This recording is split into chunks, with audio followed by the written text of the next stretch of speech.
What's going on, y'all? This is Mo, and today we're going to be taking a look at one of my favorite categories of drone. You should know this by now. It's a 3-inch 1S toothpick. This one is called the Nuffinga. It's by Dow Designs. It's a little bit special, I gotta say. You're going to want to stick around for this one.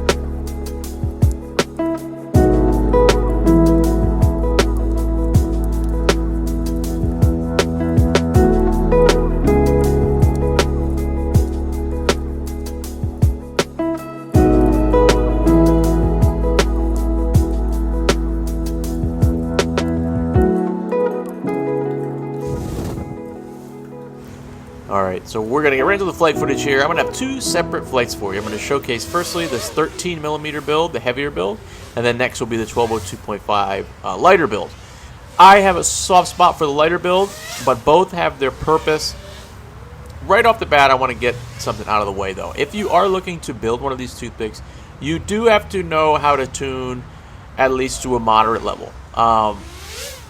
They are somewhat difficult to tune because a little bit of noise can always get into our gyro. The frame is so light, and it's pretty resilient, but it has some resonance characteristics. So you have to be a little bit familiar with tuning. There's a lot of manipulation I have to do on the lighter one, not so much this heavier one.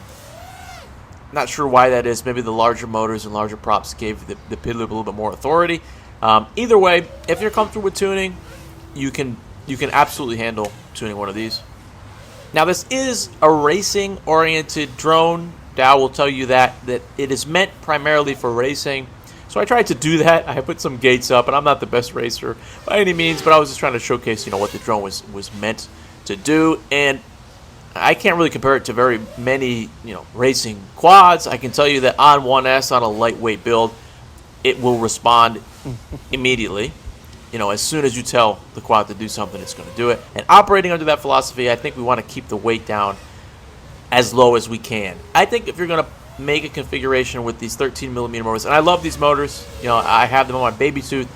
They're a great motor. They're super powerful, but I don't know if they necessarily belong on this frame, as I think it might, in my opinion, fly in the face of what it was intended to be, and that's, an ultralight racing quad. You get a lot of power, and these motors probably would be better, maybe suited for freestyle. But I don't know, compared to the 1202.5s, on the build that I had more than enough power. So it's kind of a toss-up. I would say I don't... That was very close. I would say I don't recommend you building it out with 13mm. I really do. I'm not sure if that's a hot take or not, but... Can I get up? No. Oh, I'm going to blame that on 1S sag. That's my story, and I'm sticking to it. Now, what you saw there is something that I encountered a lot with this build only, and I want to blame it on the amp draw from these larger props and larger motors. There's the 3018s, which are my favorite toothpick prop, and these 13mm motors, which are very powerful, but we're using a BT 2.0 connector. This is the first time that I had experience using a BT or something other than XT30 on one of these 3-inch toothpicks, and I'm glad that I had this opportunity because it really kind of made me realize how important it is to have an XT30 on some of these beefier. I knew I wasn't getting out of that one. All right, let's call it. All right, never mind. Just a few more minutes of cruising. A few more seconds. I like to shut up just to showcase all the crashes that I was having there. The frame is stood up. The handled just fine in these crashes, so that's definitely a good sign. Nothing too crazy. What was I saying? Yeah, the XT30 I think is very important on a lot of builds with high amp draw. And I asked Kebab FPV, the philosophy behind using the XT30. See, right there as well. Okay, I'm done. See, the battery recovers though. There's a lot of sag. I think it's 830. So I think I am right in that it is the lower or I guess in this case, higher resistance connector that is allowing the battery to sag and taking a lot of power away from us. That being said, we're now moving on to the lighter build. This also has BT 2.0, but 32 grams dry, 42 grams I think, all up, is very light. I've never had to build a 3-inch toothpick at that weight, and I think this is where this quad really shines. I was getting flight times well over 3.5 minutes of this type of flying, which is pretty aggressive flying. I also did a cruising flight that ran for about 7 minutes and 45 seconds, and the battery recovered above 3.5 to 3.57. Just absolutely insane. I've never had a flight feel on a toothpick quite like this. The lightweight just makes all the difference. It immediately responds to whatever you tell it to do. It's difficult to get, at least other toothpicks that I built. I'm a huge fan of the baby tooth, don't get me wrong, but there's no way you're getting a baby tooth down to this weight.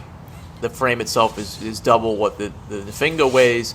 I think Nuffinga, just the frame and the hardware, is about 4 and change, 4.3. A 1.5 millimeter baby tooth frame, I think I was getting close to 8. So there's no way that you're gonna get a baby tooth quite at the same level as you can get this frame. And I think that's its whole purpose. I think this is the most attractive thing about this frame, is it's ultra lightweight. I can't really explain to you the flight feel. You have to try it for yourself. It's ultra responsive. I never once ran into an issue of hitting the ground. Even late battery, I had more than enough power to pull out of everything. It's just insane. Again, you have to know how to tune. You have to know how to tune and build to enjoy something like this. It's not extremely difficult. You got to invest some time. Most of it is just trial and error, but you get rewarded if you do.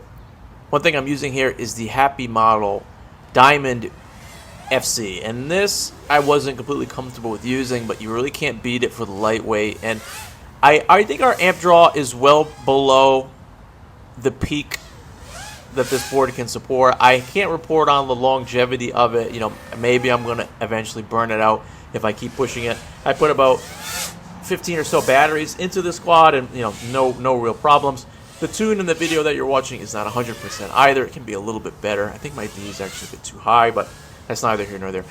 I think if you're like me and you enjoy these 3-inch toothpicks, and you're also a more racing-oriented pilot, you like to go fast, like to do these sharp turns, I think you absolutely need to try one of these frames. If you're a freestyle-only pilot, you like to bash them around, hit concrete and other hard objects, this might not be the best choice for you. I think this frame, and Dow would probably agree that it's not going to be really resilient when it comes to freestyle flying. However, you're not going to find another frame, in my opinion, at least that I've found yet, that's going to have the capability, the ability to build it at such a lightweight.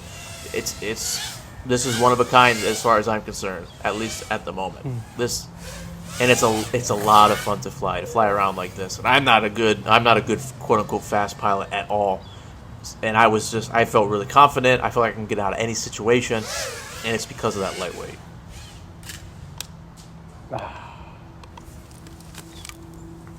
All right, so here we are back at the desk. Really quickly, I want to go over a couple of things about these two builds, why I prefer this one, and just a couple of pointers in general if you're planning on building up these frames. Starting with the one on the left here, this is with the 13mm FPV cycle motors, 11,400 kV. They come with 2mm shafts, got the 2mm 3018 gem fan props here, my favorite toothpick props, and also this relatively new Flywoo 5-in-1 AIO. It's got a 400 milliwatt VTX in there, as well as the ELRS. Relatively new board for me. I haven't put enough time in to recommend it to you. I have had other Flywoo boards that are really good, to be honest. This is a pretty expensive board as well, $99, but not recommending this one just yet. Just don't have enough time with it. So I think the primary issue that I had with this quad is the weight and also the power, the amp draw. So this is almost identical to my baby tooth build, which, the baby tooth frame is heavier. I think the total dry weight of my baby tooth build. It's got a couple bells and whistles on there, so it's coming in a bit heavy at 45 grams dry versus this is 38, 39. So I was expecting this to fly really well or better than my baby tooth, and it really didn't as far as freestyle capability or just overall efficiency and flight feel. Now, I think it comes down to the battery connector, the A30. For a while, I was contemplating whether or not XT30 was a necessity. You know, I trust Kebab FPV and the guys over at FPV Cycle when they said it did, and I thought it was mostly on battery sag, but I guess I didn't understand how much of an impact battery sag plays into the performance of this platform. And this kind of proved it for me. While it didn't fly poorly by any means, as you know, hopefully the flight footage shows, it did lose a lot of its power toward the end of the battery. And the end of the battery here wasn't very long. It was about, I would say, around 3 minutes is when you have to land. You can push it out further because, as you saw, the battery does recover from that sag, but you have no flight authority anymore. You have no real power, and I just wouldn't feel comfortable flying that. Versus my baby tooth with the XT30 on it, you know, similar specs as far as the motors, the amp draw is concerned. We have the XT30 on there, and it will not sag out, and you'll maintain that power throughout pretty much the entire battery, which is very important, at least to me, when it comes to freestyle. I don't want it to die out on me, and as you saw in the flight footage, I hit the dirt many times thinking I had more power than I did. But yeah, just something that I would keep in mind if you're looking to build up one of these on 13mm motors. You do have a solid 2 minutes of all the power you could want, and it did fly really well. I didn't get as much as I was expecting. Let's put it that way. Another thing to keep in mind is the durability. So as our weight goes up, our durability will go down. You know, there's more force behind our crashes. I've only crashed this on grass. I crashed into the gates multiple times, and you know, they weren't very forceful crashes, and they survived. But I think if we're crashing on concrete or something really solid, we might see some breaks in the carbon fiber, which is to be expected. And you know, Dow also acknowledges this. It's not intended to freestyle. You can freestyle anything you want, but you may have a reduced durability, especially with the increase of weight, which kind of transitions me over to the star of the show, in my opinion. This is built up fairly light. This is 32 grams dry. Not really achievable on the baby tooth platform. That frame is about, you know, double the weight of this frame. We have the diamond AIO on there. Knock on wood, it is still going. What I did to try to reduce that amp draw, you know, it was 1, make it as light as possible. 2, we have the 1202.5s, and 3, we have these lesser pitched, lesser weighted GemFan 3-inch props, which I don't usually like to run because I just don't get enough thrust out of them. I don't have enough pop. But because this is ultralight, these exceeded my expectations again. I was blown away by the performance of this prop on this motor, on this craft.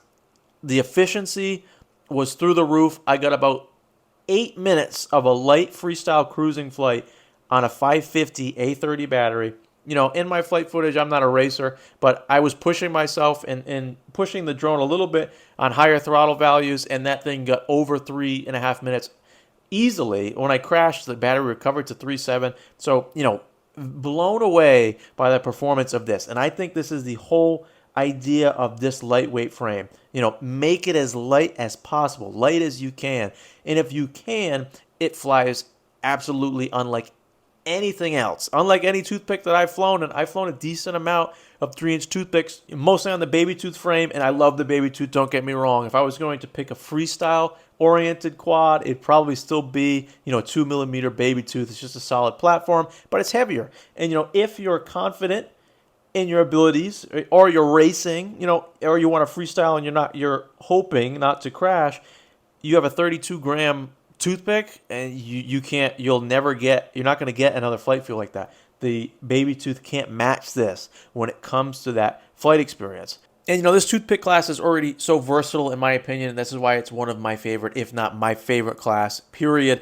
The 3-inch 1S toothpicks, you know, they can be whatever you want them to be. You can have a long range setup, you know, for efficiency focused. You can have a 13mm powerhouse freestyle build.